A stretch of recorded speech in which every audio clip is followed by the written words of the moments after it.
시청자 여러분 안녕하십니까? 6월 7일 일요일 뉴스의 라이브 시작하겠습니다. 먼저 뉴스의 라이브 팀이 선정한 주요 뉴스 정리해드립니다. 오늘의 라이브 픽입니다. 코로나19 집단 감염이 수도권을 중심으로 연쇄적으로 발생하면서 일일 신규 확진자 수가 다시 늘어나고 있습니다. 특히 일요일인 오늘 종교 행사가 이어지면서 방역 당국은 바짝 긴장하고 있습니다. 김여정 부부장이 대북전단 살포를 맹비난한 데 이어 북한 통일전선부가 갈 때까지 가보자며 위협의 수위를 높였습니다. 북한이 군사 도발에 나설 가능성이 높아졌다는 분석이 나옵니다. 판사 출신인 이수진 더불어민주당 의원이 법관 탄핵을 주장해 논란이 일고 있습니다. 일본군 위안부 피해자 이용수 할머니는 윤미향 의원을 겨냥해 죄를 지었으면 벌을 받아야 한다며 비판을 쏟아냈습니다.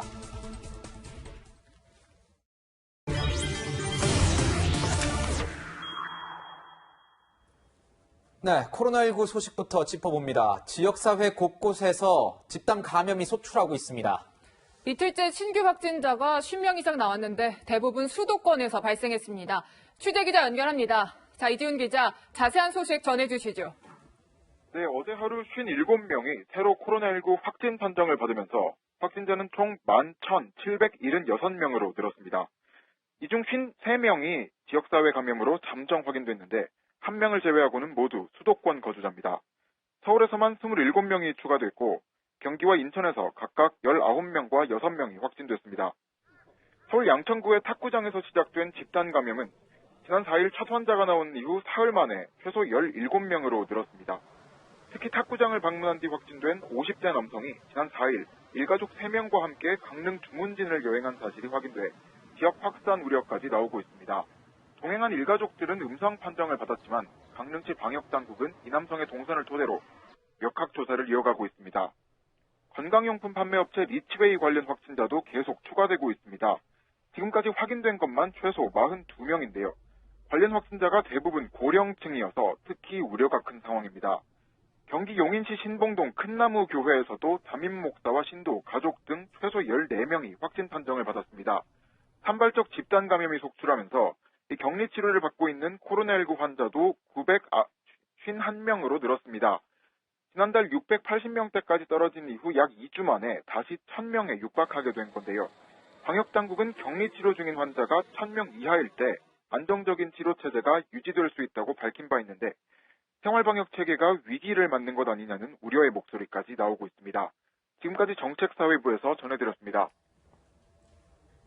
네, 오늘도 코로나19 분석해봅니다. 박기수 고려대 환경의학연구소 교수, 이종근 시사평론가 모셨습니다. 어서 오세요.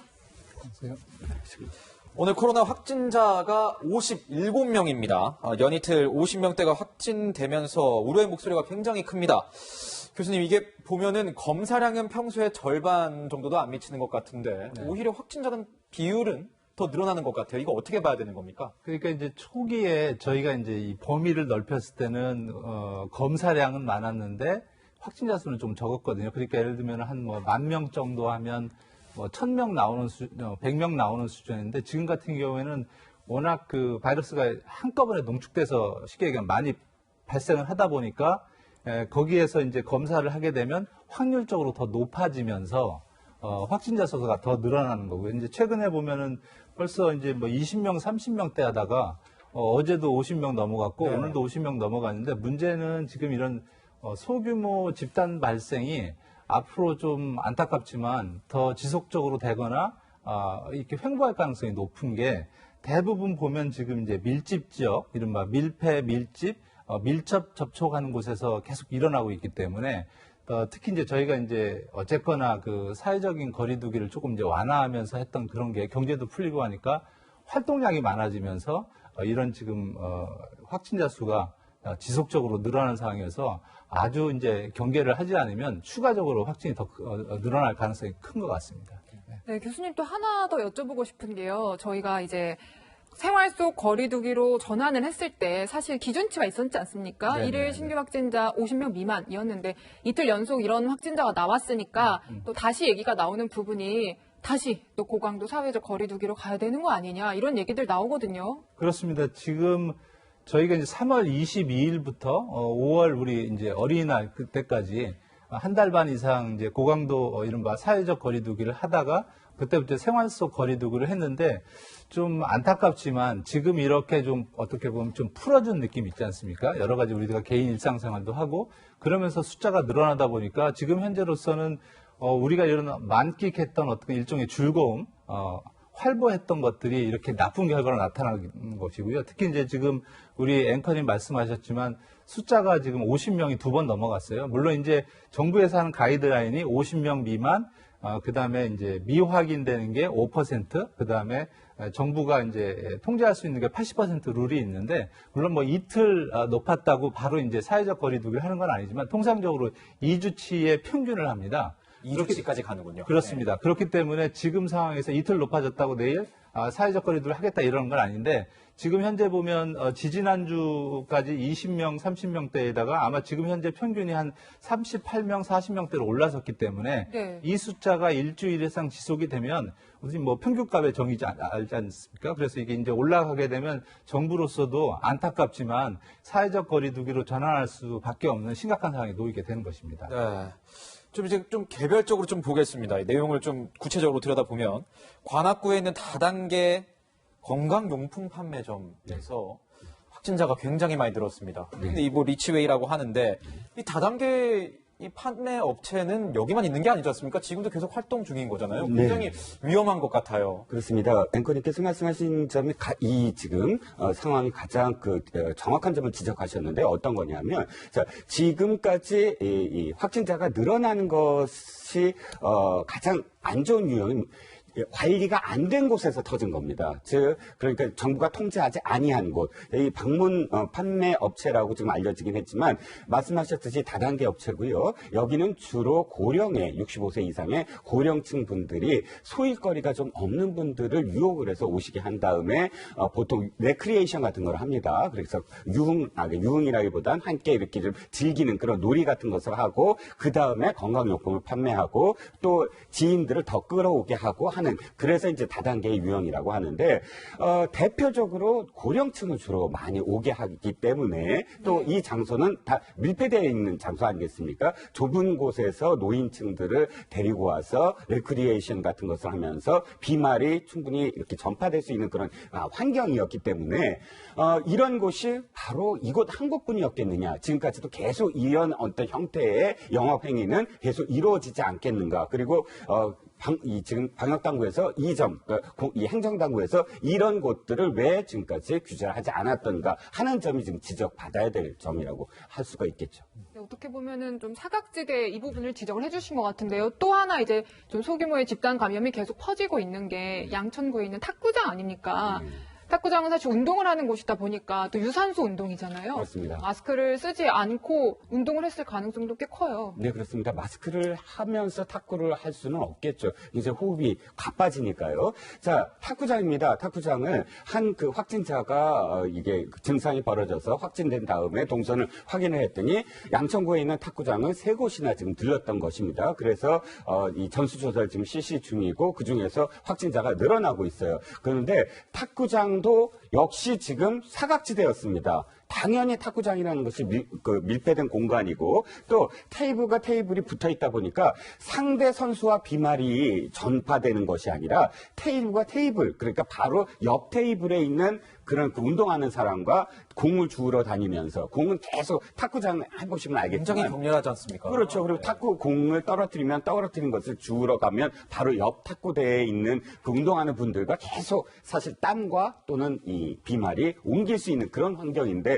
그런데도 불구하고 지금 이곳 역시 방역의 그런 그 장소에서 벗어나 있었던 곳이에요. 그렇기 때문에 이번 주에 이 두 곳 그러니까 방역 당국의 관심에서 그러니까 전혀 벗어난 곳에서 지금 벌어졌다는 게 지금 초점입니다. 사각지대를 빨리 찾아내야 될 것 같은데 또 하나 문제가 종교 행사입니다. 종교 행사를 일제히 재개가 되면서 확진자가 대폭 늘어나고 있습니다. 방역 당국에서도 굉장히 긴장하고 있습니다. 이야기 듣고 가겠습니다. 최근에 참여자 간의 거리 유지가 어려운 소규모 교회는 밀폐된 환경, 환기가 어려운 장소에서 많은 식사 등의 그런 행동으로 자칫 집단 감염으로 이어질 수 있는 위험이 큽니다. 경각심을 가지고 비대면 행사로 전환을 해주시기를 부탁을 드립니다. 특히 고령의 어르신들, 만성질환자들, 임신부와 같은 고위험군들은 비대면 또는 방송 온라인으로 종교 행사를 참여해 주실 것을 강력히 공고드립니다. 교수님, 보면 이 종교 행사에서 굉장히 많이 확진자가 나오고 있어요. 종교 행사 지금이라도 좀 비대면으로 잠시 운영을 해야 되는 거 아니야? 이런 목소리가 나오는데요. 이게 이제 종교 행사가 이제 우리 초기에도 이게 문제가 굉장히 많이 돼가지고 이제 근데 아마도 제 생각엔 두 개를 분리할 필요가 있는 것 같아요. 첫 번째는 뭐냐면 우리 서울 시내에 이제 대형 큰 교회 시설이 한때 문제가 돼가지고 뭐 예배를 보니 많이 했는데 제가 지금 지인들한테 들어봐도 그렇고 대부분 그런 큰 교회들은 이중 삼중 잔치 안전장치를 합니다. QR 코드도 있고 거리를 떼고 가는데 지금 최근에 문제가 됐던 교회들은 사실은 좀 안타까운 것인데 소규모고요. 개척교회고요. 네. 그래서 가서 방송에서도 많이 나왔습니다만 단순하게 예배만 보는 것이 아니라 거의 가족 같은 생활을 해서 안에서 식사도 하시고 이런 어떤 보면 일단 집단 공동체의 느낌도 굉장히 많이 나기도 합니다. 그러니까 이게 약간 생활 속 거리두기가 안 되는 거예요. 안 되는 것이죠. 그러니까 쉽게 얘기하면 교회 예배만 딱 보고 거리두기를 해서 QR코드 찍고 나오시는 지금 대부분의 서울 시내 교회는 그렇게 하고 계신데 조그만 교회, 이른바 부흥교회, 개척교회들은 어떤 가족 같은 느낌이었고 식사까지 공유하는 상황이었고 그렇기 때문에 그렇고요. 특히 이제 뭐 이게 돈 얘기를 해서 좀 그렇긴 하지만 대부분 이제 영세하시다 보니까 어차피 11조를 내시는데 통상적으로 그렇습니다. 한 사람이 그러니까 신도께서 내시는 게 한 15만 원 가량 정도 된다고 합니다. 그렇게 보면 20명이면 300만 원 수준이고 뭐 돈 얘기해서 계속 죄송하긴 하지만 그런 어떤 이제 경제적인 면도 무시를 할 수가 없기 때문에 그런 측면에서 조금 이렇게 사회적인 거리두기가 안 되고 그러면서 감염이 좀 더 많이 되는 그런 상황이어서 어쨌거나 이 규제는 필요한데 이 또 종교 집단이고 종교 교회이기 때문에 어떻게 접근해야 되는지에 대해서도 보건당국도 굉장히 고민하는 것 같습니다. 네, 교수님, 근데 사실 지금 얘기가 계속되고 있는 집단 감염의 장소들을 보면요, 뭐 방금 말씀하신 소형 교회도 있고, 또 최근에 뭐 물류센터, 또 탁구장 이런 것들이 이제 언급이 되고 있는데, 우리가 좀 미리 알고 주의하면 좋을 이런 것들 예상할 수 있는 데가 있을까요? 제가 문체부에도 이런 얘기를 한번 기고도 크게 한 적이 있는데 우선 이제 지금 가을하고 겨울이 오기 전에 2차 파고라고 하는데 거기에 대해서 준비할 게 두 가지입니다. 그러니까 약한 고리가 중에 있는데 약한 고리가 필수 약한 고리. 필수 약한 고리라는 거는 이제 콜센터나 물류센터처럼 경제를 돌리기 위해서 어쩔 수 없이 해줘야 되는 거는 경제적 지원도 하고 해야 되는데 약간 유흥시설이나 약한 곳들 이런 곳은 사실 철저히 규제를 해야 됩니다. 그래서 투트랙 전략으로 해서 약한 고리를 끊어주지 않으면 2차 파괴가 굉장히 위험하다. 그리고 지금 질문하신 거에 답을 드리면 이 약한 고리 중에 우리가 아직 모르는 것들이 해외에서도 일어났지만 노숙인 시설, 그다음에 거동이 불편하시면서 집단 생활하시는 분들, 특히 해외에서도 문제가 됐습니다. 미등록 이주 노동자들은 사실은 본인이 드러내서 검사를 받지 못하기 때문에 이렇게 어떻게 보면 잠복 시설로 돼 있는 거죠. 그러다가 이런 데에서 약한 고리가 잘 보강이 되지 않으면 가을이나 겨울에 어떤 확산의 큰 연결고로서 작용을 하기 때문에 이런 곳에 대해서도 정부 당국이 좀 선제적인 조치를 통해서 말끔히 정리를 하지 않으면 큰 문제가 될 것 같기도 합니다. 네. 또 다른 얘기를 좀 해보자면 이제 방역을 위해서 준비한 마스크, 비말 마스크가 나왔습니다. 근데 이 비말 마스크 또 살려면은 준서기를 굉장히 오래 해야 된다고 합니다. 이 평론가님, 이 마스크 도대체 어떤 겁니까? 비말 차단용 마스크라고 해야 정확하겠죠. 비말 마스크. 차단용, 그렇죠. 비말을 차단하는. 그러니까 이름도 KF-AD입니다. 안티 드롭렛 해갖고 이 물방울 그러니까 이 비말을 차단하면서도 가벼운 그러니까 두께도 얇고요 무게도 반밖에 안 되는 그런 마스크를 지금 보건당국에서 승인을 해준 겁니다. 의약 외품으로.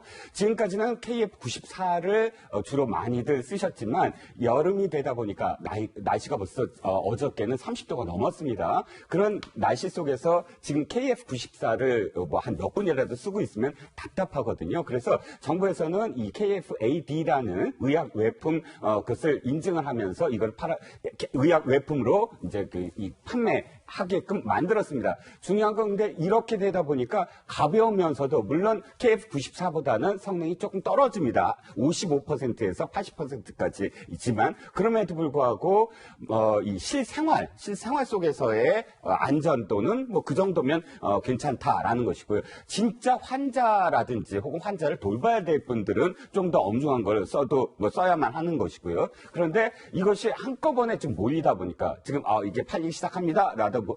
라고 하다 보니까 4개 업체 중에 1개 업체만 일단 시작이 됐거든요. 20만 장을 하루에 준비했는데 뭐 그냥 완전히 그 온라인에서 다운이 될 정도로 아주 뭐 몰려서 제대로 구입하지 못한 분들의 불만이 좀 속출하고 있습니다. 네, 뭐 온라인에서 구입하기도 쉽지 않은데 이 비말 차단 마스크를 현장에서 이제 구입을 하기 위해서 새벽부터 줄 서신 분들이 많다고 하는데요. 현장 목소리부터 들어보겠습니다. 번호표 받으시고요. 저희 사회적 거리두기 때문에 모여 계시지는 마시고. 좀 기다린 것도 보람이 있어서 그래서 그냥 행복해요. 매일 하루에 하나씩 쓰면 좋을 것 같아요. 저 오늘 처음으로 80 쓰다가 이거 쓰고 나왔거든요. 80보다는 좀 시원하고. 일하니까 좀 싸게 판다 그래갖고 기대해서 안 나가고 왔는데 아니 멀어서 1시간 넘게 걸려서 왔는데 그러네요. 네, 굉장히 많은 분들이 사고 싶어 하시는데요, 교수님. 이게 좀 걱정되는 거 하나 여쭈면은 좀 노인분, 또 어린 아이들 써도 충분히 괜찮은 건지가 궁금해요. 제가 3가지 짧게 말씀드리면 첫 번째는 안 쓰는 것보다 100번 낫다. 예. 그다음에 두 번째는 의심 환자가 쓰시면 안 돼요. 본인이 바이러스를 밖으로 이렇게 분출시킬 수가 있기 때문에 이건 그러니까 틈이 넓은 거예요. 그래서 재치기 하면 바이러스가 나갈 수 있기 때문에 위험한 거예요. 마지막으로는 건강한 사람은 필히 쓰되 이게 이제 다른 사람을 배려하는 거기 때문에 써주시고 대신에 이제 코를 내려서 이렇게 쓰거나 이건 별로 도움이 전혀 안 됩니다. 요즘에 코 내려서 쓰시는 분들 많더라고요. 그러니까 이게 완전히 무늬만 쓰는 겁니다. 무늬만 쓰는 거죠? 네, 확실하게 아셔야 됩니다, 시청자 여러분. 무늬만 네. 쓰기 때문에 전혀 의미가 없고 비말하고 코로도 같이 나오기 때문에 이제 다른 사람한테 어떻게 보면 나도 썼다. 안도감을 주는 건데 그거 실제 효과는 많지 않기 때문에 꼭 제대로 쓰시는 게 좋을 것 같습니다. 네, 코까지 꼭 덮어서 쓰셔야겠고요. 이틀 연속 50명이 넘은 확진자, 코로나19 국내 상황 속보와 이 비말 차단 마스크 공급 소식까지 짚어봤습니다. 박 교수님과는 여기서 인사드리겠습니다. 감사합니다. 네, 다음은 북한 관련 소식으로 넘어가겠습니다.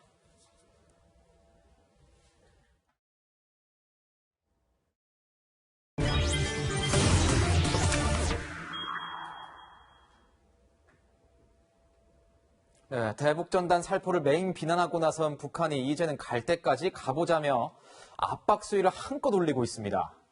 혹시 북한이 군사 도발까지 계획하고 있는 건 아닐지 우려됩니다. 황아람 기자가 분석합니다. 북한의 대남 정책을 총괄하는 통일전선부가 남북 공동연락사무소를 결단코 철폐할 것이라고 밝혔습니다.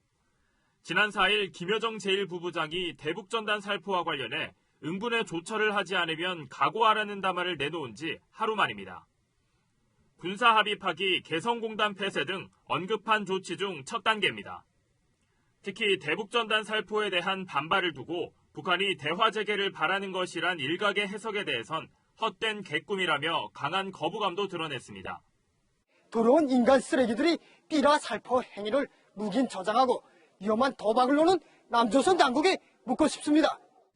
갈 때까지 가보자. 적은 역시 적. 남측이 피로해야 할 판을 준비 중이라고 언급해 대남 군사도발 가능성까지 시사했습니다. 당장 오는 25일 탈북단체가 대북전단을 추가 살포하겠다고 밝힌 만큼 북한이 실제 행동에 나설 수 있다는 관측이 나옵니다. 전단 살포 문제를 계기로 남북관계에서 주도권을 장악하고 한국 정부를 압박하며 추가 도발에 명분을 쌓아가는 거죠. 오늘자 노동신문도 남조선 당국이 제할 바를 하지 않는다면 최악의 사태를 맞이해도 할 말이 없을 것이라고 압박했습니다. 채널A 뉴스 황아람입니다. 네, 지금 이 시간부터는 김관욱 계명대 교수, 김태현 변호사도 함께 분석 이어갑니다. 어서 오세요. 네, 안녕하세요. 대북전단을 방치했다며 우리 정부를 맹 비난했던 북한이 연일 공세를 이어가고 있습니다. 우리나라 국방부는 2019년에 국방백서에서 적이라는 개념을 쓰지 않고 있어요, 북한에 대해서. 근데 이제 북한의 담화에는 적은 역시 적이다. 뭐 이렇게 얘기를 하고 있어요. 이거 어떻게 봐야 되는 겁니까, 교수님? 이제 이것이 제일 중요한 건 이제 군사도발로 이어질 것이냐 아니냐, 말의 어떤 험악한 말로 그냥 이렇게 압박을 하는 것이냐, 그것이 판명되는 게 가장 중요한 것 같은데, 저는 연일 이게 시작이 되고 있죠. 그런데 그걸 시작점은 김여정 제1부부장이란 말이에요. 그것도 우리가 어떻게 보면 판문점 합의라고 할 수 있는 이 전단이죠. 전단을 이제 계속 이제 살포를 하는 거 아닙니까? 그런데 그 합의에는 분명히 그것을 금지하는 걸로 이제 합의가 돼 있는. 어떻게 보면 한국의 약한 고리를 김여정이 이제 공략을 하고 있는 것이다라고 보는데, 그 이후에 지속적으로 많은 단체장들이 여기에 관련해서 입장을 표명해요. 그러니까 저는 이것이 한국을 압박하는 그런 목적도 있지만 김여정의 위상을 내부적으로 강화하려는 그런 목적도 안에 있다. 특히나 이제 노동신문 같은 경우는 내국인들이 읽는 신문이거든요. 예. 그러니까 한국에 지향하는 거라 그러면 사실은 뭐 여러 가지 다른 방법을 동원했을 수 있을 텐데, 북한 신문에게 이러한 내용들을 이렇게 공개하는 것은 그만큼 이제 김여정의 위상을 강화할 목적도 이 안에 깔려져 있다라고 볼 수 있을 것 같습니다.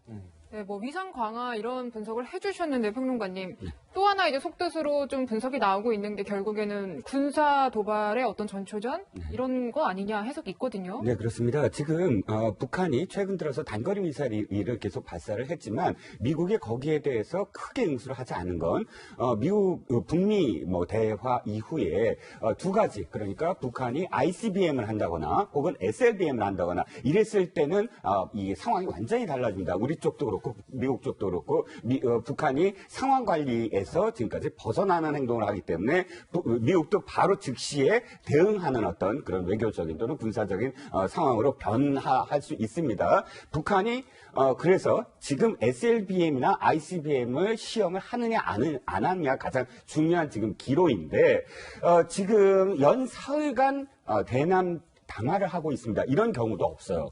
보통은 한 번에 담화하고 우리 쪽 반응을 보고 한 며칠 후에 한다거나, 또 이틀 연속할 때까지만 하더라도 왜 이럴까 했다가 사흘째 지금 담화합니다. 그런 상황 이후부터 이제 이 대북 전문가들이 판단하는 건 SLBM이나 ICBM을 지금 시험을 하는데 뜬금없이 갑자기 하기에는 이 명분이 없다. 즉 지금 그러니까 이 삐라, 그렇죠, 삐라라든지 이런 부분 속에서 지금 이 남한이 판문점 회담의 이 실현, 그러니까 판문점 회담도 제대로 지키지 아니하고 또 거기에 대해서 제대로 대응을 하지 아니했기 때문에 앞으로의 어떤 그런 군사 도발. 그러니까 지금 김여정 담화 이틀째 이렇게 얘기했거든요. 지금부터 봐라, 접경 지역에서의 우리도 1년에 도발을 하겠다, 대응을 하겠다, 이렇게 표현했기 때문에 이런 명분 쌓기로 바로 이런 지금 담화를 하고 있는 게 아니냐라는 분석도 그래서 지금 나오고 있는 것이죠. 네, 지금 보면은 첫 담화와 관련해가지고 이제 북한이 혹시 우리가 이제 우리나라 정부와 대화를 재개하고 싶어 하는 것 아니냐, 이런 뭐 해석도 나왔습니다. 하지만 거기에 대해서는 북한이 또 뭐 이런 표현 좀 어렵지만 헛된 꿈이다, 뭐 이런 거부감도 드러냈습니다. 그래서 혹시 이런 것 아니겠냐, 우리나라에서 이런 얘기로 나옵니다, 변호사님.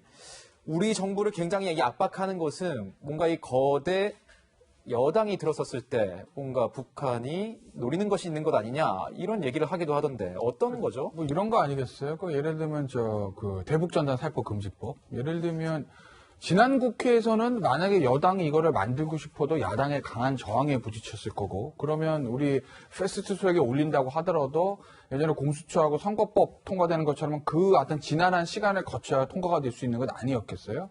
그런데 지금은 국회 상황이 바뀌었습니다. 177석이에요. 뭐 정의당까지 뭐 이렇게 하면 180도 다 넘어가는 거죠.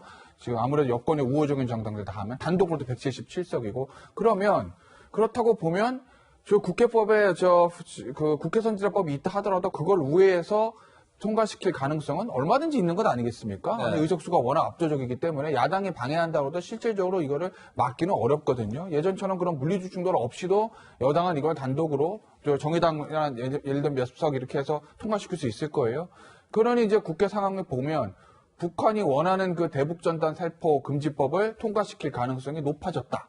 그래서 아마 지금 이걸 시작하는 건 아니겠냐. 5월 말 국회 개헌에 맞춰서. 라는 건데, 글쎄 모르겠습니다. 이게 흐름들이 저는 굉장히 좀 보기가 좋지 않다. 왜냐? 대북전단 살포 금지법? 만들 수도 있습니다. 왜냐하면 대북전단의 효용이 있느냐 없느냐 이걸 금지하는 게 맞느냐 아니냐에 대해서 생각은 다를 수는 있어요. 근데 문제는 제가 통일부한테 하나 묻고 싶은 거 있습니다. 대북전단이 북에서 싫어한다.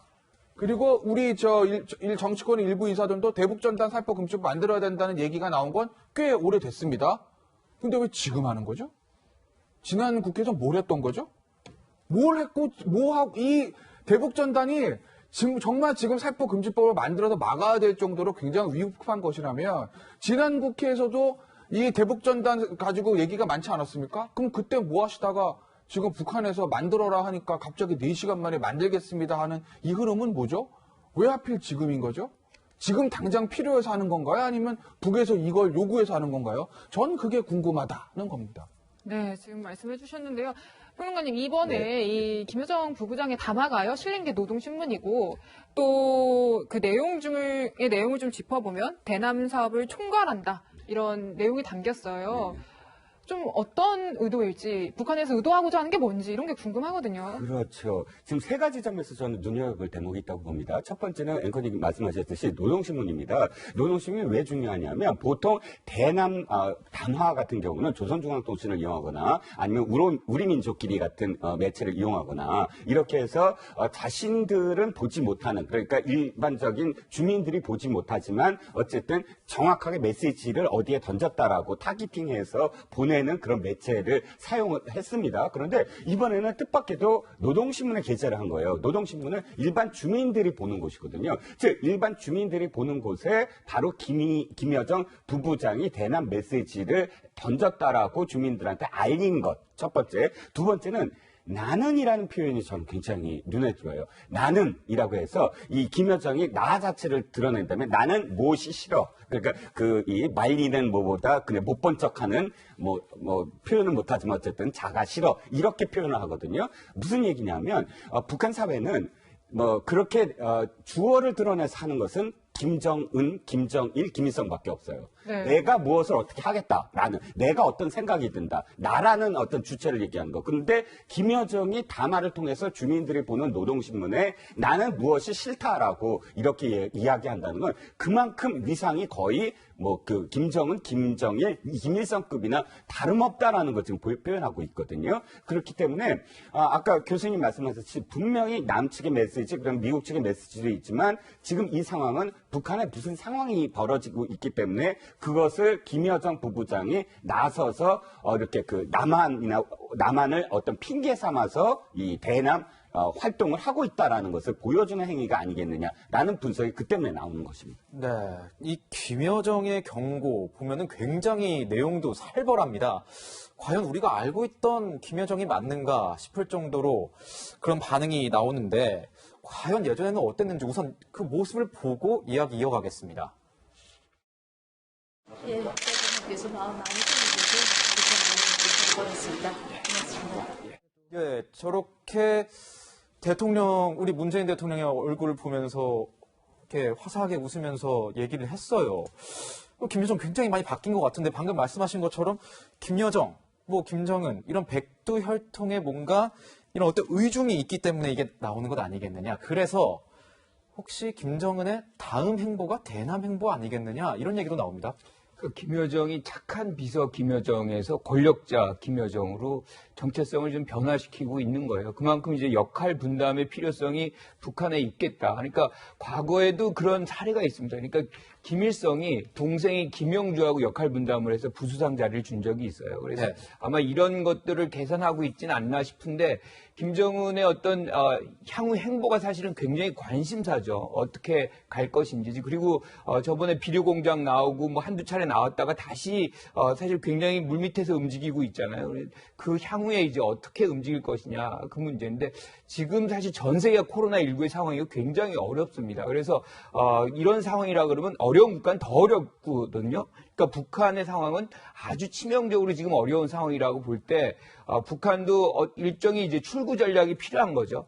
그런데 이제 지금 어떻게 해도 한국과 즉 남한과의 관계 속에서 출구 전략을 마련하는 것이 가장 용이할 수 있겠다. 뭐 이런 판단하에 지금 남북 관계를 어떻게 한번 접근해보자 이런 차원에서 김여정이 움직인다고 볼 수 있는데 이것이 군사 도발로 이어질 가능성은 전 매우 낮다고 봐요. 왜냐하면 지금 미국 같은 경우에 뭐 아까도 말씀하셨지만 ICBM이다 뭐 이런 건 사실 한국을 지향하는 게 아니거든요. 거의 미국을 위협하는 것인데 미국도 상황이 굉장히 어렵고 트럼프 같은 경우 지금 자국 시위대한테도 뭐 일종의 이제 우리가 얘기하는 그 연방군이죠. 연방군을 투입할 수 있다라고 얘기하는데 북한이 도발한다면 이런 민감한 상황에서는 굉장히 강력하게 대응할 가능성이 높아요. 그래서 그런 위기 상황을 초래할 그런 시기는 아닌 것 같고 그래서 북한도 사실은 굉장히 신중하게 움직여야 되는 그런 시점이다 이렇게 생각을 합니다. 네, 신중하게 움직여야 할 시점이다 이런 분석을 해주셨는데 어찌됐든 북한은 최근 며칠간 굉장히 예민한 반응들을 보이고 있어요.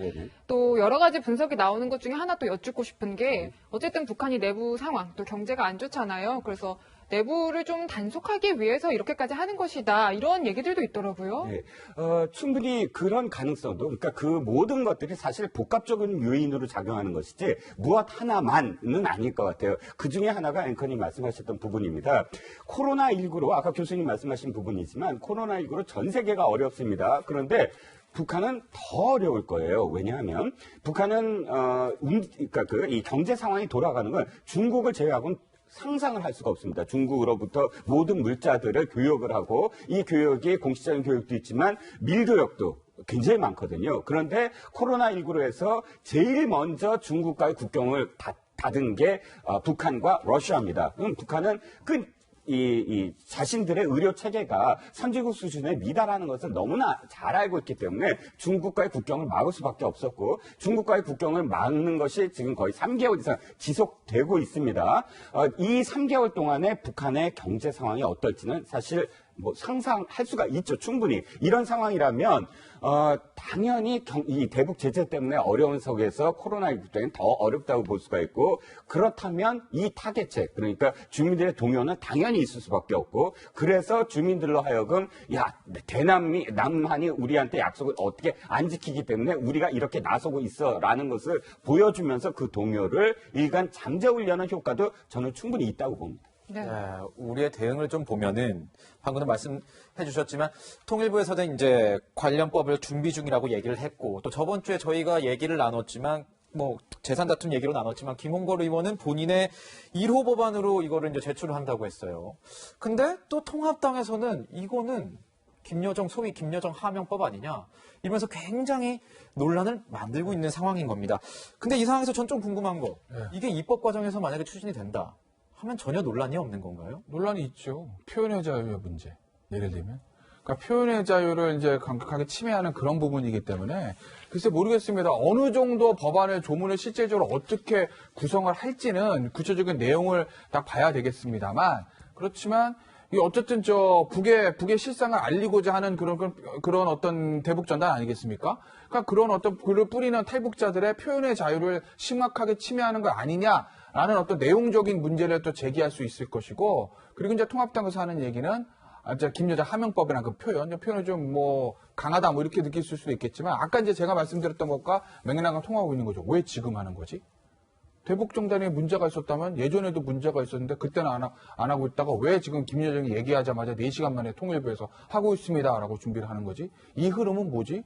과연 이거 김여정이 북에서 요구해서 만드는 법이 이게 맞아? 라는 어떤 야당의 어떤 이런 비판들은 저는 충분히 귀 기울여서 들어볼 만한 가치는 있다고 봅니다. 네, 김 교수님께도 한번 들어봐야 될 것 같아요. 어떤 의견이신지. 그렇죠. 표현의 자유가 굉장히 중요한 가치죠. 그런데 우리가 안보를 위해서는 어느 정도 제약이 가능하다는 것이 이제 통설이거든요. 그리고 2014년에 사실은 전단을 뿌리는 과정에서 북한이 사격을 했고 우리가 대응 사격을 한 경험이 있습니다. 그것이 이제 사실은 그 상황에서 종결이 됐기에 망정이지 그렇지 않고 그것이 확대됐다 그러면 사실 우발적인 전쟁의 가능성도 있어요. 그래서 지금도 김포시 시민들이 사실은 그 부분에 대해서 굉장히 이제 우려를 지금 많이 하고 있거든요. 그래서 2015년 1월 달에 재판에서 사법부가 사실상 이것을 저지하는 것이 즉 전단을 살포하는 것을 저지하는 것이 가능하다라고 판결을 냈기 때문에 사실상 이 법을 뭐 채택하는 데에는 큰 문제가 없다 이렇게 판단합니다. 네, 뭐 이런 상황에서 탈북민 단체가요, 6월 25일에 또 100만 장의 추가 대북 전단을 살포하겠다고 예고를 했습니다. 사실 우리 정부의 대응도 궁금하고요. 그렇습니다. 근데 이제 교수님 아까 하신 부분을 이제 말씀을 드리면서 이제 시작하려고 하는데 그때 대법 판결은 해도 된다가 아니라 했던 것에 대한 이 판결이거든요. 지금 무슨 말씀을 드리고 싶냐면 당시에 파주에서 그것을 했는데 당시 탈북민이 소송을 건 거예요. 이렇게 우리를 규제하고 당시에 그 경찰이 아예 못 들어가게 한 것에 대해서 이 대법원에 이제 올렸고 대법원이 일단 표현의 자유는 중요하다. 그렇지만 그 규제는 당시 상황에서 이 주민들의 어떤 위협, 그런 것 때문에 어느 정도는 수용 가능하다라는 그 행위에 대해서 한 거지. 앞으로 어떤 법을 만들 때 새로운 법이 만들어지는 것이 중요하지. 그 판례 때문에 어떤 법들이 모두 다 가능하다 이런 뜻은 아닌 것 같고요. 저는 개인적으로는 이 단체가 100만 장을 만들어서 보내는 것이 효과적이냐?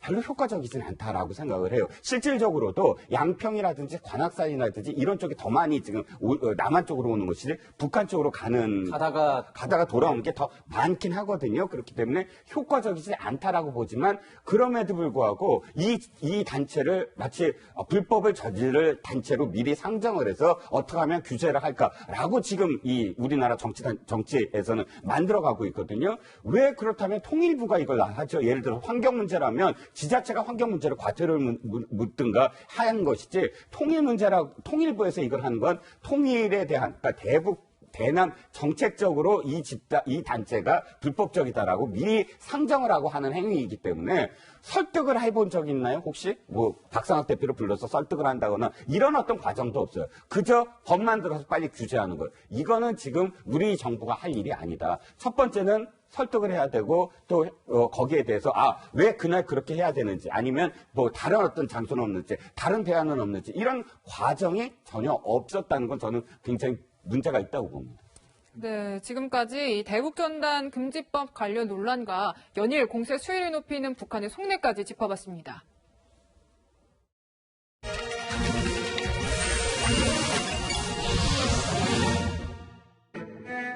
여기 아이들의 순수한 속마음이 담긴 그림 일기장이 있습니다.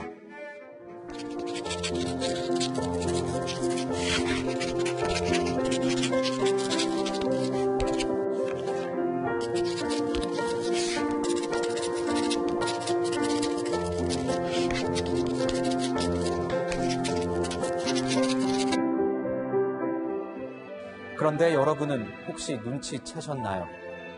아이들의 그림에는 이렇게 학대의 고통이 숨겨져 있었습니다. 그리고 또 하나, 지난주 우리를 분노케 한 고통스러운 사건이 있었죠. 어두컴컴한 가방 속에서 홀로 죽음을 맞이한 어린 아이가 있습니다. 학대 혐의 인정하세요? 잠시만요. 왜 때리신 거예요, 어머니? 학대 혐의 인정하십니까? 가방 안에 7시간 넘게 갇혀있던 9살 아이는 심장이 멈춘 상태로 발견됐습니다. 큰 가방에 1차로 넣었다가 외출하고 들어와서 오줌을 싼 것 같으니까 작은 가방으로 바꿨습니다. 몸도 제대로 가눌 수 없는 좁디 좁은 가방에서 아이는 수도 없이 울고 애원했을 겁니다. 살려달라고. 얼마나 무서웠을지 상상하기도 힘듭니다. 아이가 말을 안 들어서 훈육 차원에서 체벌했다. 하지만 의붓 엄마의 단순한 체벌을 넘어선 학대는 최소 지난해부터 8개월이나 이어져 왔습니다. 더욱 안타까운 건 아동학대를 막기 위해 마련된 시스템이 전혀 역할을 못했다는 겁니다.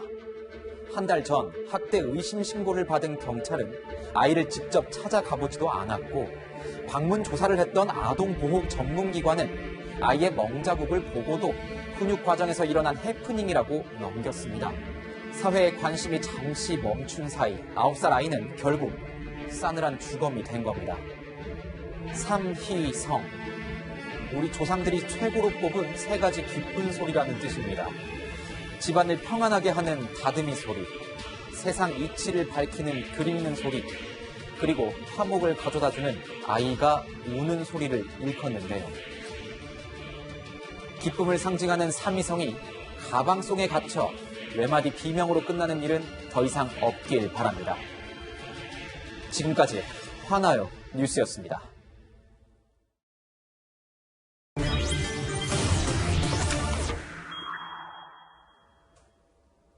네, 국회로 가겠습니다. 국회는 원구성 법정 시한을 하루 앞두고 오늘 최종 담판에 나섭니다. 하지만 여야 모두 법사위와 예결위를 못 내주겠다고 맞서고 있어서 막판까지 진통이 예상됩니다. 네, 국회 연결해서 자세한 소식 들어보겠습니다. 자, 김철중 기자, 오늘 여야 원내대표 회동 상황 전해주시죠. 네, 오늘 김태년 민주당 원내대표와 주호영 통합당 원내대표는 오후 5시 국회의장실에서 만날 예정입니다. 내일 원구성 법정 시한을 하루 앞두고 박병석 신임 국회 부의장 주재로 회동이 열리는 건데요. 여야 원내대표는 지난 금요일 오후 국회의장 상견례에 이어 저녁 만찬까지 함께 했지만 여전히 접점을 찾지 못한 것으로 알려졌습니다. 가장 큰 쟁점은 법사위원장과 예결위원장을 누가 차지하느냐입니다. 민주당은 국민들이 절대 과반 의석을 준 만큼 핵심 상임위원회를 모두 가져와야 한다는 입장입니다. 특히 통합당이 법사위를 가져갈 경우 체계작구 심사권을 악용해 발목 잡기에 나설 수 있다고 우려하고 있습니다. 반면 통합당은 거대 여당의 독주를 막기 위해서라도 법사위와 예결위는 절대 포기할 수 없다고 맞서고 있습니다. 네, 김 기자, 만약에 오늘도 합의가 안 된다면 당장 내일부터는 어떻게 되는 겁니까? 네, 민주당은 법정 시한인 내일 본회의를 열어 상임위 구성에 나서겠다는 입장입니다. 김태년 원내대표는 지난 금요일 통합당이 국회의장단 선출에 참여하지 않고 퇴장한 것은 매우 유감이라며 국회법에 정한 절차를 지키겠다고 압박했습니다. 만약 내일 표결에 붙일 경우 과반 의석을 확보한 민주당이 18개 상임위원장을 모두 가져올 가능성도 있는데요. 박병석 국회의장이 여야가 합의를 못하면 결단을 내리겠다고 한 만큼 의장 직권으로 상임위 배정에 나설 수 있다는 관측도 나옵니다. 지금까지 국회에서 채널A 뉴스 김철준입니다. 정의기억연대 마포구 쉼터 평화의 우리집 소장이 어젯밤에 숨진 채로 발견이 됐습니다. 평론가님, 네네. 이 평화의 우리집은 어떤 곳입니까? 네, 2012년도입니다. 기존의 서대문구에 할머니들의 쉼터가 있었는데 그 건물이 이제 좀 재개발로 철거되고 이전을 해야 되는 어떤 상황이 됐습니다. 그래서 정의연 측에서는 현대 측에 이 기부를 해달라 해서 새로운 어떤 쉼터를 찾고 있었죠. 명성교회가 그 사실을 알고 마포구 연남동에 자신들이 이 부지를 마련을 해서 지금 정의연의 정대협에 이제 무상임대를 했어요. 당시에 이 장소에는 이제 김복동 할머니하고 기론옥 할머니 두 분을 모시게 됐고, 김복동 할머니는 돌아가시고 이제 현재는 기론옥 할머니 한 분만 이곳에서 지금 생활을 하고 계신데, 최근 이제 그 검찰에서 이 정의연 이 쉼터 연남동에 있는 이 쉼터에 찾아가서 압수수색을 했죠. 왜냐하면 정의연과 정대협 사무실에 있던 많은 자료들을 이 쉼터 지하에 옮겼다는 그 정의연 관계자의 말을 듣고 당시 압수수색을 한 바로 그 장소입니다. 네, 서울 서부지검에서도 입장문을 발표를 했습니다. 자, 변호사님, 애도를 표한다고 하면서도 이제 고인을 조사한 사실은 없고 출석 요구를 한 사실도 없다, 이렇게 내용이 담겼어요. 이제 그런 얘기가 왜 나오는 거냐면, 이분은 제가 알기로도 피의자는 아닙니다. 전혀 아닌 걸로 알고 있어요. 왜냐면 평화집을 관리했을 뿐이니까. 다만 이제 압수수색 당시에 그 현장에 있었을 가능성은 있죠. 아무래도 그 소장이니까. 그런데 이분이 스스로 목숨을 끊으시면서 주변 분한테 얘기하기가 유서가 발견된 건 아닌 것 같은데. 네. 지금 보면 검찰의 압수수색을 힘들다 이런 심경을 전했다는 얘기들이 있거든요. 그런데 대부분 이제 검찰의 수사로 힘들다는 얘기가 나오면 혹시 검찰에서 강하게 압박하는 거 아니냐 이런 추측이 있을 수도 있잖아요. 그래서 아마 검찰이 그 부분에 대해서 입장을 밝힌 것 같습니다. 그러니까 이분이 피의자도 아니고 지금 소환 조사를 한 적도 없고 출석 요구를 통보한 적도 없다라는 입장을 밝힌 건 일부에서 제기될 수 있는 만약에 압박 수사 때문에 심적인 부담을 느낀 것 아니냐, 막 이 논란이 생기는 걸 좀 사전에 방지하려는 것 아닌가, 좀 현재로서 그렇게 보이네요. 네, 아직 뭐 사인은 정확하게 나온 게 아니어서요. 윤미향 의원이 오늘 여기서 또 이렇게 모습을 보였습니다. 두 사람이 아마 위안부 관련된 활동을 굉장히 오랫동안 했던 것 같습니다. 그렇죠. 2004년부터 이제 윤미향 의원과 이분이 같은 활동을 이제 정대협, 정의연 활동을 적극적으로 했고 동료적 관계였던 것 같아요. 그래서 아마 이런 상황이 벌어지자마자 윤 의원도 달려온 것 같은데. 지금 뭐 우리가 지금 말씀하셨지만 사실 검찰이 압수수색하고 거기에 이제 소장을 맡고 있었기 때문에 일단의 어떤 우리가 추측컨대 심리적 압박은 분명히 있었던 것 같은 느낌은 있어요. 하지만 저는 사실 이 활동이라는 것이 국민적으로 매우 중요하잖아요. 가치 있는 것이고 본인들이 그걸 해왔기 때문에 지금 뭐 여러 가지 의혹이 제기된 것도 있긴 하지만 그런 어떤 역할을 했던 것을 감안한다면 지금의 어떤 의혹을 제대로 정리하고 다 밝히고 국민들에게 뭔가 잘못이 있으면 잘못된 대로 또는 뭐 잘된 부분이 있으면 잘된 부분대로 해서 다시 거듭나는 계기가 돼야 되는데 이렇게 좀 상황이 이렇게 된 거는 매우 좀 안타깝다 이런 생각이 좀 듭니다. 네, 뭐 이용수 할머니의 기자회견 이후에 참 여러 가지 일들이 벌어지고 있는데요. 사실 뭐 위안부 문제 해결을 위해서 운동에 좀 힘을 많이 보탰던 우리 국민들도 참 착잡한 심정일 것 같고 좀 평론가님 보시기에는 지금 이 시점에 좀 필요한 거는 어떤 거라고 보세요? 네, 저는 어쨌든 국민들이 새롭게 알게 된 여러 가지가 있습니다. 일단 새롭게 알게 된 건 위안부 피해자 할머니를 돕는 단체가 굉장히 많구나. 또 이 단체들이 성격도 다르고 주장하는 목소리도 다르구나. 그러면 이 단체들이 무엇을 지금까지 주장해 왔을까라는 점을 또 곰곰이 좀 들여다봐야 될 것 같아요. 왜냐하면 그 안에서도 이용수 할머니가 주장하시는 또 말씀하시는 부분이 어떤 할머니들은 도와주고 어떤 할머니들은 도와주지 않았다. 이 단체에 소속돼 있는 할머니는 어떻게 하고 이 단체에 소속돼 있는 할머니는 뭐 기린베이에서도 제외했다. 이런 말씀들을 또 하시거든요. 그래서 저만 하더라도 위안부 피해자 할머니들을 위한 단체가 그렇게 많고 또 이 성격이 다른 걸 이번에 알았습니다. 그래서 그 점은 좀 한번 좀 봐야 될 것 같고요. 두 번째는 어떠한 정치적인 목적, 어떠한 뭐 이슈 이런 것들을 다 제하고 이 세상에 어떠한 단체도 사실은 공정하고 또 투명해야 된다. 그런 점에서 이 단체, 그러니까 정의연이나 정대협이 지금까지 어떤 활동을 했다. 이거 굉장히 중요하고요. 그렇지만 지금 이 단체를 들여다보려고 하는 건 그런 정신을 훼손하려는 것이 아니라 할머니들을 위해서 많은 사람들의 뜻을 모으고 또 뜻만이 아니라 많은 어떤 것들을 모았는데 그 모은 것들이 제대로 쓰였는가. 그것은 진짜 투명하게 한번 점검을 해봐야 된다. 왜? 제대로 앞으로 피해자 할머니들을 돕고 또 이 할머니들이 원하는 사죄 또 배상을 받아내기 위해서는 이 단체의 투명성을 한번은 점검해야 되는 게 아니냐. 이 점이 가장 중요하다고 저는 생각을 합니다. 네. 이 건과 관련해서는 저희가 속보가 들어오는 걸 잘 취재를 해서 오늘 메인 뉴스에서 여러분들께 전해드릴 수 있도록 하겠습니다. 어제로 좀 다시 돌아가 보겠습니다. 이용수 할머니가 어제 대구, 경북, 일본군 위안부 피해자 추모의 날 행사에 참석을 했습니다. 여기서도 윤미향 의원에 대한 격앙된 감정을 드러냈습니다. 위안부 문제 해결하려고 했으면 해결하고 가는 거지. 자기 마음대로 해결도 안 하고 또 어디 간다고 하고 지금 검사가 하고 있지 않습니까? 마땅히 해야 됩니다. grund양식인데 사실 말씀 있으면 안 돼요. 할 말 없습니다. 죄를 지었으면 죄가 있을 것같으면 죄를 받아야죠. 언니들 나는 끝끝내 이 원수들로 갚고 원수를 내가 갚을 거다.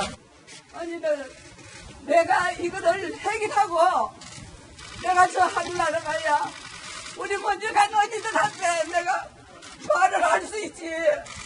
내가 해결하고 왔다. 네, 이용수 할머니의 이런 감정이 굉장히 복받치신 것 같아요. 감정이 굉장히 격하신 것 같은데 원수를 갚는다. 이게 이제 대상이 누군지가 제가 궁금해요. 그게 윤미향 의원인지 아니면 일본이 어떤 범죄를 인정하지 않고 배상을 하지 않는 그 부분인지 좀 이제 그 부분을 좀 명확히 해주시면 좋겠다는 생각이 들고요. 또 한 가지는 이제 저런 감정적인 언사 와중에도 수요 집회의 어떤 부적절성, 거기서 모금을 한다거나 뭐 이런 것이 폐지돼야 된다. 수요 집회는 이제 폐지돼야 된다. 그런 말씀하셨는데 저는 이 부분은 할머니께서 조금 크게 보셔야 된다. 왜냐하면 이미 이제 이 수요 집회는 뭐 정의원이나 뭐 할머니나 피해자 할머니들이나 뭐 이런 분들의 것이 아니고 사실 국민의 것이거든요. 수천에 걸쳐서 이어져 왔고 국민들이 마음을 모으는 그런 장소이기 때문에 누구 일부가 이걸 폐지하고 안 하고의 문제는 아닌 것 같다. 그래서 전반적으로 이제 좀 감정을 누그러뜨리시고 뭐 윤미향 대표가 문제가 있다 그러면 단죄를 받을 것이거든요. 그래서 조금 침착을 하셨으면 좋겠다는 생각입니다. 네, 변호사님께 여쭤야겠습니다. 지금 뭐 이제 앞으로 윤미향 의원과 정의연 관련 검찰의 수사 그리고 또 정치권의 반응 어떻게 전망하십니까? 글쎄 뭐 앞서 서부지검이 오늘 이제 그 사태에 대해서 흔들림 없이 수사는 계속 하겠다라는 이제 입장을 밝혔어요. 뭐 그래서 아마 수사는 뭐 계속 될 것 같은데 오늘 있었던 저 비극적인 일 차차 하고서라도 수사는 진행을 할 텐데 뭐 계좌 분석이 거의 이제 끝났을 겁니다. 이제 관련자 소환만 남았을 거예요. 일부 관련자들과 정의연의 회계를 담당하는 일부 어떤 간부와 그 다음에 저 직원은 이미 이제 국회 개원하기 전부터 이미 조사를 받았다는 보도는 있었고 결국 이제 남은 건 윤미향 의원에 대한 소환 조사 아니겠습니까? 그런데 윤미향 의원이 지난번에 기자회견 할 때 검찰이 부르면 언제든지 간다는 취지를 얘기를 했습니다. 내가 현역 의원이라는 걸 이유로 뭐 소환 조사 이제 부른 거 이런 건 없을 거다라고 본인의 입으로 얘기를 했기 때문에 검찰이 부르면 뭐 바로 이제 소환 조사 있을 거고 그렇다고 보면 그리 오래 걸리지 않아서 뭐 아마 수사는 좀 마무리될 수 있지 않을까 저는 싶습니다. 가장 중요한 건 돈의 흐름을 보는 거니까요. 네. 윤미향 의원 얘기는 이제 저희가 나오는 대로 더 얘기를 나눠보도록 하고요. 이제는 이수진 의원 얘기를 좀 나눠보도록 하겠습니다. 또 다른 논란 속의 인물이죠.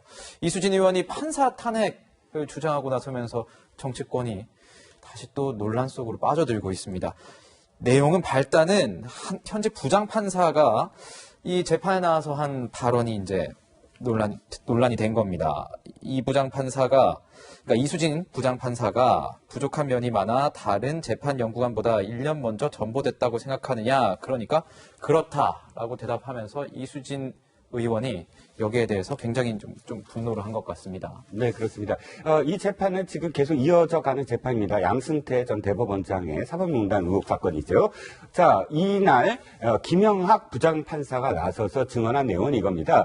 이수진 의원이 주장하는 거 자신이 지금 이 사법농단과 관련돼서 반기를 들었고 그것 때문에 자신이 불이익을 받았다라는 게 주장이거든요. 불이익 내용은 이거예요. 재판연구관으로 임명이 됐는데 원래 3년 임기인데 2년만 하고 대전지법으로 지금 좌천 발령을 받은 건 자신이 바로 그런 그 부분에서 지금 그 불이익을 받았다는 겁니다. 그런데 김영학 부장판사가 당시 어떤 걸 했냐면 인사총괄을 담당한 사람이에요. 네. 그러면서 자료를 갖고 나온 거예요. 어떤 자료냐면 평정 그러니까 재판연구관이 얼만큼 일을 했는가에 대한 이 보고서인데요. 보면 이 김영학 부장판사가 이렇게 얘기합니다. 6건에 불과했다, 보고서가. 이게 무슨 얘기냐면, 재판연구관의 일이, 대법관들이 판결을 내리는데 상고심에서, 거기에 대한 어떤 자료를 평가하는 거거든요. 근데 굉장히 적었다는 거예요. 6건이라는 거. 그러니까 실제로 그런 자료를 보여주면서 이 일을 제대로 못했기 때문에 이런 결과가 나온 것이지, 결코 사법농단에 대한 반기 때문이 아니다. 라는 그런 증언을 한 겁니다. 네, 뭐 굉장히 발끈하는데요. 지금 이 의원이 발끈하는 다른 목소리도 또 준비가 돼 있습니다. 먼저 들어보시고 분석 이어가겠습니다. 우리 동기 법관들이 과연 이수진 일을 못했는지 예. 그리고 제가 이 대법원 연구관이라는 거는 아무나 들어가는 게 아니라 동기 160명 중에 30명 정도가 발탁이 됩니다. 그 한 11년 동안의 근무 평정을 가지고 제가 그래서 발탁이 돼서 대법원 연구관에 들어왔잖아요. 근데 갑자기 뭐 2년째 일을 못하니까 내보내겠다. 이건 말이 안 되는 거고 선출되지 않은 권력인 사법부를 국회가 이제는 정말 제대로 견제를 해야 되겠다. 그 방법이 탄핵밖에 없다라는 거죠. 그래서 탄핵은 제대로 수준을 해야 되겠습니다. 네, 지금 이제 법관 탄핵의 1호 중 한 명이라고 지명을 한 사람이 그 증언을 한 그 판사입니다, 교수님. 어떻게 보세요? 아니, 그러니까 저는 이분에 대한 탄핵이 사실상 불가능하다고 보진 않아요. 왜냐하면 이게 이제 어떻게 보면 입법부가 사법부를 견제하는 수단 중에 하나가 사실은 법관에 대한 탄핵입니다. 그래서 충분히 뭔가 문제가 있다 그러면 입법부가 탄핵할 수 있어요. 그런데 문제는 이 법관이 뭔가 불법을 저질렀거나 뭐 농단을 했거나 뭐 그런 것들이 드러나야지 그게 탄핵이 되는 것인데, 그랬다 그러면 진작에 이제 사실은 탄핵을 얘기를 하고 있었어야 돼요. 그런데 탄핵의 시작점, 탄핵하려고 하는 그런 시작점이 사실 이수진 의원에 대한 어떤 문제를 발언하고 나서란 말이에요. 그렇다 그러면 사적인 어떤 평가를 탄핵의 기준으로 활용한다. 이것을 국민이 동의할 수 있을까? 그리고 이렇게 될 때는 이것 자체가 사실은 국회의원의 어떤 지위를 활용해서 사적인 어떤 보복을 하는 것으로 비춰질 수 있기 때문에 매우 부적절하다. 저는 이렇게 생각합니다. 네. 그러니까 본인의 심한 모욕감을 줬다. 그래서 나는 탄핵하겠다. 뭐 이렇게 얘기를 하게 되면서 좀 논란이 된 것 같은데, 진중권 전 교수도 이 논란에 뛰어들었습니다. 코미디 같다. 뭐 이런 표현을 했어요, 변호사님. 저도 좀 그렇게 진중권 교수 쪽 의견에 저는 동조하는 편이에요. 자, 보시면은 사적 고수의 수단으로 합니다. 이수진 의원. 왜 사적 복수라는 얘기를 했냐? 김연학 부장에 나와가지고 이수진, 쉽게 말하면 이수진 의원이 재판연구원에 일 못해서 불이익 받은 거지 블랙리스트 때문에 아니다. 이런 얘기를 한 거 아니겠습니까? 그런데 이제 탄핵을 얘기하니까 사적 복수 얘기를 하는 거예요. 앞서 이제 김 교수님이 잠시 언급을 하셨는데 탄핵이 헌법에 있긴 있어요. 근데 헌법과 법률을 위반해야 되거든요. 김연학 부장 퀴즈 하나 낼게요. 그날 증인했던 김연학 부장의 사법농단 수사 피의자입니까? 아닙니까? 저에게 물으시는 거예요? 모르시죠? 아닙니다. 그날은 참고인 증인으로 재판장을 쓴 거예요. 검찰이 국정농단 수사하고 나서 사법농단 수사한 다음에 양승태 전 대법원장, 그 다음에 법원행정 차장까지 수많은 고위법관들이 피의자가 됐습니다. 구속, 불구속, 기소돼서 재판을 받고 있고 받은 사람도 있어요. 그 와중에서 김연학 부장은 피의자가 아닙니다. 피의자가 아니라는 얘기는 뭐죠? 검찰이 그렇게 수사했는데 헌법과 법률 위반한 게 없다는 거예요. 근데 뭘로 탄핵하시려고요? 뭘로요? 이수진 부장은 본인 스스로, 의원 스스로 부장판사 오래 하고 동기 160명 중에서 30명 안에 든 우수한 법관이었다면서요. 근데 이걸 모르시나요? 그러니 그렇기 때문에 이게 사적 복수의 수단으로 삼는 거 아니냐 비판이 나오는 거다. 차라리 양승태 전 대법원장의 재판이 늦어지니 저는 양승태 전 대법원장 뭐 지금 죄송합니다. 뭐 이미 그만뒀지만 지금 현직 법관 중에서 피의자로 돼 있는 사람들이 있습니다. 뭐 성모 부장이라든지 몇 분 있어요. 본인들은 무죄를 주장하지만 그 사람들을 탄핵하겠다라고 하면 그게 정치적으로 옳다 그르다를 떠나서 법적인 요건은 맞아요. 왜? 어쨌든 지금 피의자니까 법을 위반한 게 현재로서는 있다고 검찰이 보고 있는 거니까. 그런데 김연학 부장은 피의자도 아닌데 뭘 근거로 나는 탄핵을 하겠다는 거지? 알다가도 이해가 안 간다. 좀 가르쳐 주시라라고 이수진 의원에게 좀 묻겠습니다. 네, 뭐 논란이 계속되고 있는 가운데 결국에 이제 이수진 의원은 판사 탄핵 자료를 요청할 예정이라고 합니다, 교수님. 네. 사실 뭐 당 내에서도 의견이 좀 분분한 것 같아요. 탄핵 자료가 모아질지가 걱정입니다. 그러니까 지금 말씀하신 대로 탄핵이 되려면 뭔가 법률을 위반하고 뭐 농단한 증거들이 있어야 될 텐데 그런 것들이 탄핵을 충족시킬 만큼의 것이 충족이 충분하게 이제 공급이 될 수 있을지 확보가 될 수 있을지 그게 걱정이고, 또 한 가지가 뭐냐면 3분의 1이면 발의가 가능해요. 그리고 절반이면 사실 탄핵합니다. 국회의원. 그런데 많은 국회의원들이 이 독립적인 헌법기관들이에요. 이수진 의원이 이걸 발의한다 그래도 발의할 때부터가 사실은 어떻게 되냐면 10명부터 이제 사실상 이 10명에 관련된 동의를 받아내는 작업부터가 시작이 돼야 되거든요. 그래서 쉽지가 않을 것이다. 저는 거의 자신의 어떤 사적인 어떤 보복 이런 부분들이 많이 이제 부각이 될 것이고, 그런 부분에서 동료 의원들의 어떤 지지나 협력을 받아내기 쉽지 않을 것이다, 이렇게 생각합니다. 네, 이수진 의원뿐 아니라 본인도 이 사법농단, 이 블랙리스트의 피해자라고 주장하는 게 이탄희 의원입니다. 근데 이탄희 의원이 잠시 국회를 떠나가 있다고 그래가지고 어제 굉장히 이게 무슨 일이냐 뭐 이렇게 많이들 인터넷상에서도 좀 논란이 됐어요. 무슨 일이죠? 이탄희 의원이 원래 공황장애가 있었고 공황장애가 있다는 거를 뭐 지인들은 알고 있었었는데 많은 분들이 모르던 사실이기 때문에 갑작스럽게 국회 개원했잖아요. 개원하자마자 지금 공황장애라고 스스로 밝히면서 잠시 좀 쉬다 오겠다라는 걸 밝혔습니다.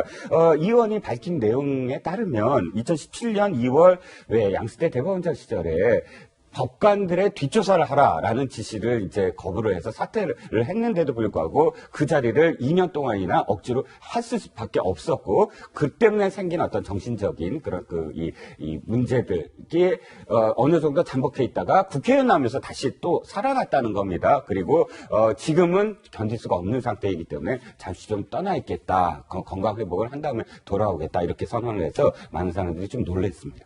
네, 뭐 사실 이탄희 의원이 괴로웠다 이런 고백을 한 거는 이번이 처음은 아닙니다. 과거의 목소리 한번 들어보고 분석 이어가겠습니다. 그러니까 사실 저도 그래서 그 당시에 배신감으로 좀 많이 힘들었던 감정을 느꼈던 그런 기억이 있고요. 지금 와서 뒤돌아보면 그 뒷조사뿐만이 아니라 지금 뭐 재판의 여러 형태로 직간접적으로 개입한 정황들도 많이 나왔잖아요. 예, 그런 예. 부분들이 전부 다 우리가 상상하기 어려운 일인데, 그런 게 가능했던 이유는 구조적으로 보면 예. 아주 극단적으로 폐쇄적이었기 때문에 그런 거 아닌가. 네, 뭐 일단 좀 치료를 받는데 집중할 것으로 보이는데, 변호사님, 과거에도 이런 경우가 있었나요?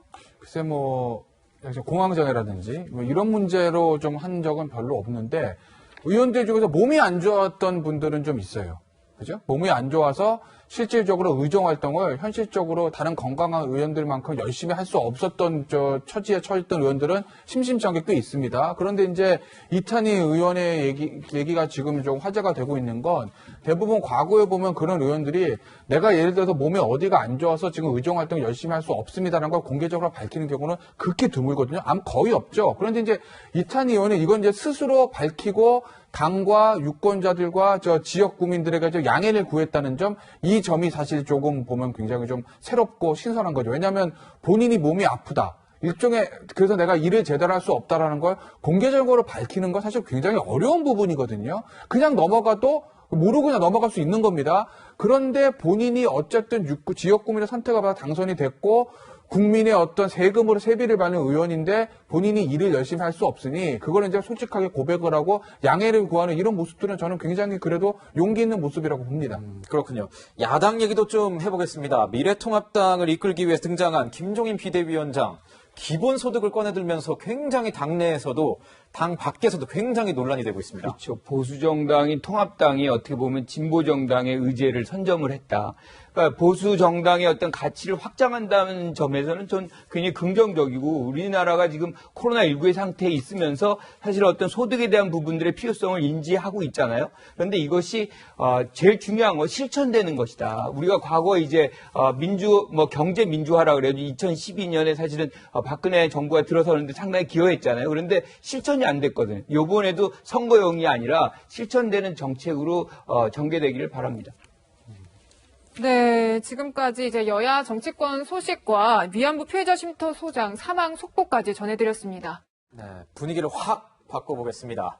일요일 낮 여러분의 눈과 귀를 즐겁게 만들어드릴 뉴스만 골랐습니다. 홍유라 앵커의 유라이크 시간입니다. 오늘도 기대하겠습니다. 네, 기대하셔도 좋습니다.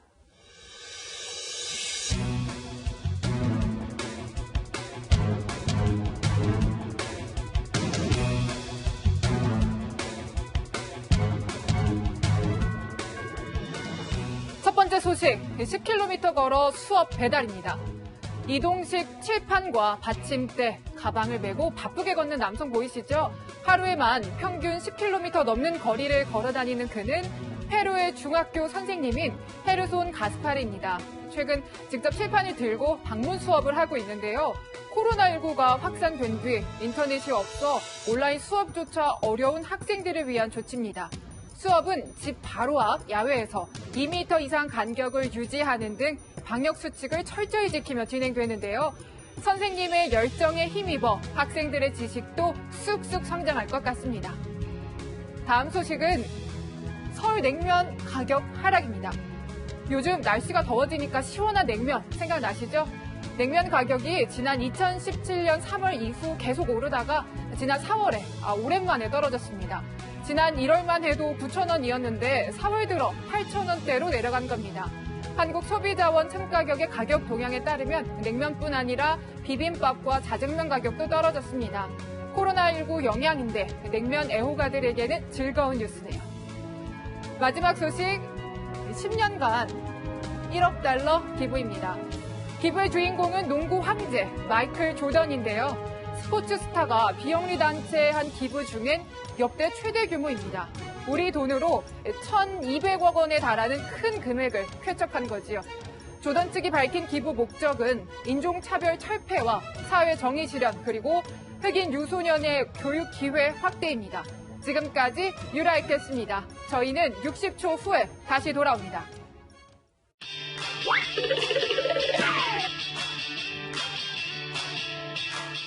이번 주에는 어떤 일들이 우리를 기다리고 있을까요? 앞으로 뉴스가 이번 주 주요 뉴스를 미리 알려드립니다.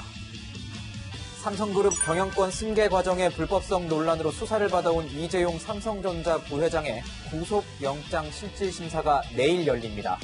검찰은 관련자들의 진술과 결정적 내부 문건을 확보했다며 혐의 입증을 자신하고 있지만 이 부회장 측은 범죄 혐의가 성립되지 않는다며 맞서고 있어 치열한 공방이 예상됩니다. 미국에서 백인 경찰의 과잉 진압으로 사망한 흑인 남성 조지 플로이드 씨의 장례식이 텍사스주 휴스턴에서 현지 시간 9일 진행됩니다.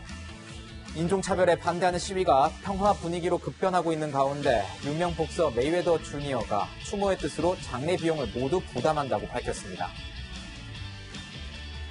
최근 옥중 회고록을 출간해 주목을 받은 박근혜 정부 국정농단 사건의 주범 최서원 씨에 대한 대법원 선고가 이번 주 목요일 내려집니다. 앞서 파기환송심에서 선고한 징역 18년과 벌금 200억 원, 추징금 63억 원이 모두 받아들여질지 관심이 쏠립니다.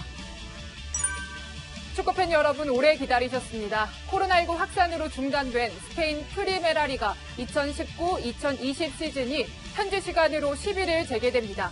세비야와 레알 베티스의 세비야 더비가 여러분을 찾아갑니다. 홍 앵커, 어제 정말 덥지 않았나요? 너무 더웠죠. 30.9도까지 올라서 올해 들어 가장 더웠습니다. 오늘도 어제와 비슷한 수준의 더위 각오하셔야 합니다. 한낮 기온이 서울은 30도까지 오르는데요. 대구는 32도까지 치솟겠습니다. 아, 그렇군요. 자외선과 오존 농도도 좀 궁금합니다. 예, 오늘 전국 대부분 지방의 자외선 지수는 매우 높은 수준인데요. 오존도 좋지 않습니다. 경북과 제주도를 제외한 전국 오존 농도가 나쁜 수준을 보이겠습니다. 네, 그렇군요. 요즘 인기를 끌고 있는 가수 B도 태양을 피하고 싶어서 아무리 달려봐도 태양은 계속 내 위에 있다고 했는데 역시 쉽게 벗어날 수가 없군요.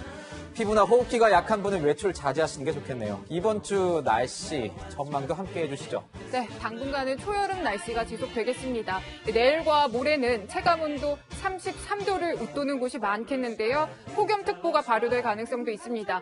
수요일부터는 남부지방에서 다가오는 장마 전선 영향으로 곳곳에 비 소식이 있습니다. 아, 네, 벌써 장마군요. 미리 준비하시는 게 좋겠습니다. 그리고 코로나19 개인 방역 이제는 필수입니다.